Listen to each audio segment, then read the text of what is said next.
On doit à Max Gallo, historien et romancier, une dizaine de romans dont Une affaire intime et La baie des anges. Il nous a reçus avec son chat, Octo, 12 ans. Là. Max Gallo, comment doit-on vous définir? Romancier, essayiste, philosophe, poète? Je crois que romancier ou écrivain sont les deux termes qui me conviennent et que j'assume. Vous êtes en train de préparer quelque chose? Oui, j'ai un roman qui doit sortir, dont je relis les dernières épreuves. Un roman au titre qui paraîtra peut-être ambitieux, puisqu'il s'appelle France. Vous êtes venu à la littérature comment? Il me semble que j'ai toujours écrit.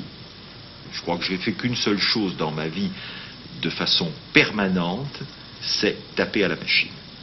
Quelle est votre notion du bonheur?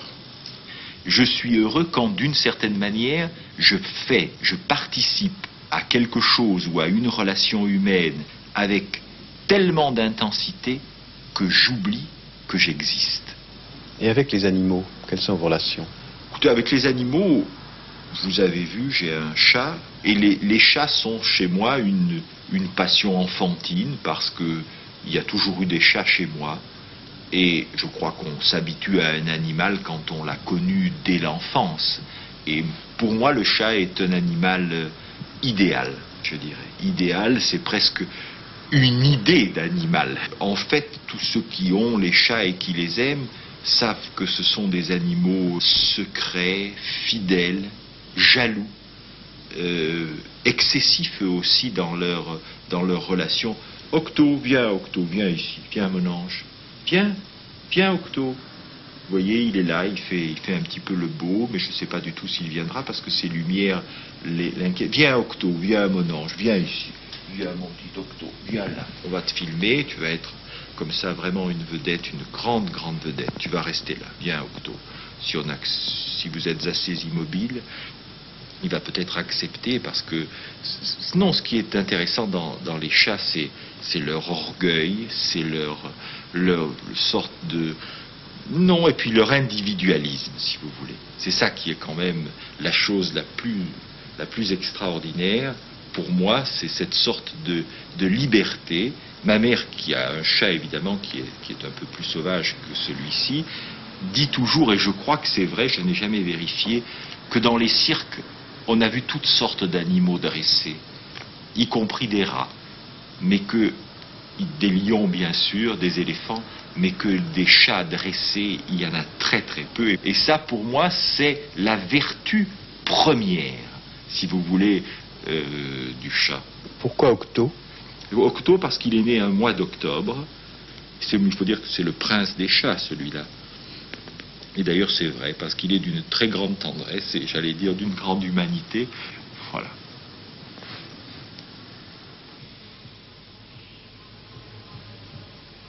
Octo vous empêche-t-il de travailler?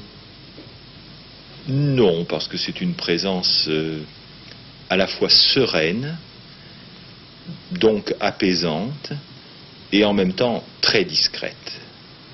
Dans un travail, il y a des moments nécessaires presque de distraction, où on s'arrête, où l'imagination travaille seule, en silence, et où on est très content d'avoir cette présence chaleureuse, amie, et en même temps d'une grande discrétion.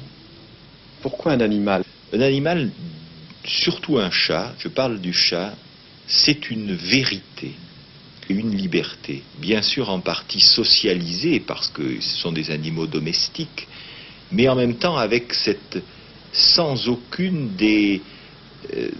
j'allais dire des exigences, mais aussi des masques que l'homme revêt en société par nécessité. Donc un animal non dressé, un peu domestique c'est vrai, mais qui comme un chat reste au fond une liberté, c'est la vie dans son authenticité. C'est un peu comme une plante, si vous voulez, même une plante en pot, c'est aussi la vie. Et je crois que c'est un peu pour ça qu'on voit aujourd'hui les gens dans nos sociétés avoir de plus en plus d'animaux et de plus en plus de plantes. La vie vraie des gens et leur visage vrai, devient de si rare et se masque si souvent qu'on a envie de pouvoir avoir un animal. Max Diallo, est-ce que vous comptez écrire sur les animaux un jour? Et je crois qu'il y a de plus en plus d'animaux dans les romans que j'ai écrits, avec sans que je le veuille, parce que je crois qu'on ne maîtrise pas toujours ce que l'on dit et ce que l'on écrit, c'est une sorte d'inconscient qui parle, avec de plus en plus dans ces livres, par exemple dans France, ou dans celui d'avant, Une affaire intime, avec des animaux qui ont une sorte de fonction symbolique, parce que je crois que les animaux sont aussi des récepteurs de ce qui se passe. Par exemple, je crois qu'un chat, son humeur, son caractère, sa façon d'être, dépendent beaucoup de qui vit avec lui. Le chat, ça capte, et si le chat appartient à une personne anxieuse, eh bien le chat est anxieux, ou au contraire, il est paisible. Alors il faut croire qu'en ce moment, je suis assez paisible, puisque Octo est assez paisible.